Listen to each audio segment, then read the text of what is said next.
The Office of the Ombudsman is ordering Vice President Sara Duterte as well as other officials to respond to the complaints initiated by the House of Representatives over her alleged misuse of confidential funds. The Office of the Vice President says that it received the order from the Ombudsman on Friday morning, June 20. Apart from Duterte, 9 other officials from both the Office of the Vice President and the Department of Education were ordered to file their respective counter-affidavits. All respondents were given 10 days from the receipt of the order to submit their affidavits. Failure to submit their affidavits within the time limit will be deemed by the Ombudsman as a waiver of their right to submit counter-evidence. The preliminary investigation will then proceed without their input. The House of Representatives earlier adopted the report of the Committee of Good Government and Public Accountability, which recommended the filing of the charges against Vice President Duterte and other officials from her office over the alleged misuse of confidential funds. These charges include technical malversation, falsification and use of falsified documents, perjury, bribery and corruption, plunder, betrayal of public trust, and culpable violation of the Constitution. The order came while Duterte is set to face a Senate impeachment court amid accusations of betrayal of public trust,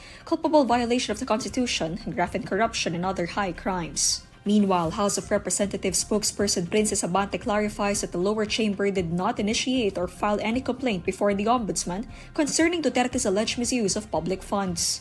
Abante says it appears that the Office of the Ombudsman acted upon the recommendation of the committee. The palace says Vice President Sara Duterte's decision to skip the upcoming State of the Nation address of President Bongbong Marcos is entirely her choice. House of Representatives Secretary General Reginald Velasco earlier said that the Office of the Vice President sent a letter informing them of Duterte's absence shortly after invitations were issued to government officials and other dignitaries. According to Velasco, the letter did not specify the reason for her non-attendance. In a briefing on Friday, June 20, Presidential Communications Office Under Secretary Claire Castro says Duterte's decision not to attend the event was entirely her own. Kung hindi po siya attend ngayon, kahit siya po ay inimbita bilang Vice Presidente, again, choice niya po iyon. At kung hindi niya po maririnig ang mga programa at kung ano po ang naging trabaho ng gobyerno at ng Pangulong Marcos Jr., hindi po na siguro natin kasalanan yan. It's her choice. Vice President Duterte skipped President Marcos' Sona in 2024. The Office of the Vice President discloses that Vice President Sara Duterte is on a personal trip overseas in Australia. In a statement, the Office of the Vice President says that Vice President Duterte will be attending a rally in Melbourne on June 22, 2025, calling for the release of her father, former President Rodrigo Duterte. The former president is currently detained before the International Criminal Court in The Hague, Netherlands, over crimes against humanity allegedly committed during his administration's war on drugs. According to the OVP, Vice President Duterte left Manila on Tuesday at midnight, June 17, and arrived in Melbourne on Wednesday morning, June 18. Prior to this trip, the Vice President was in Malaysia where she met with overseas Filipino workers. Less than a month before this, Duterte was also in the Netherlands for her birthday celebration to visit her father and to lead the stage of a protest calling for his release. Meanwhile, Presidential Communications Office Under Secretary Claire Castro, in a briefing on Friday, June 20, says that Vice President Duterte's recent consecutive foreign trips might violate her obligation to the Filipino people. The Metropolitan Manila Development Authority is planning to impose community service for motorists cited for violations through the no-contact apprehension policy. MMDA Chairman Don Artes bears the plan during a dialogue conducted by the MMDA with different motorcycle riding communities on Friday, June 20.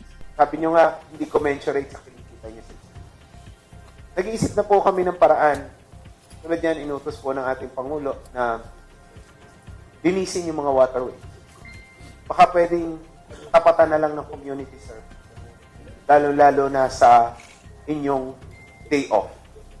Para instead na mawalan kayo ng oras sa paghahanap buhay or magbayad kayo nung dapat ipapakain nyo na sa inyong pamilya, mag-community service na lang. According to Artes, they are going to study the kind of community service and the length that a motorist should go through for every violation recorded under NCAP. Artes adds that they are also considering the motorcycle riders working full-time and without a day off in implementing the plan. According to Artes, the MMDA is not considering reducing fines for the NCAP violations.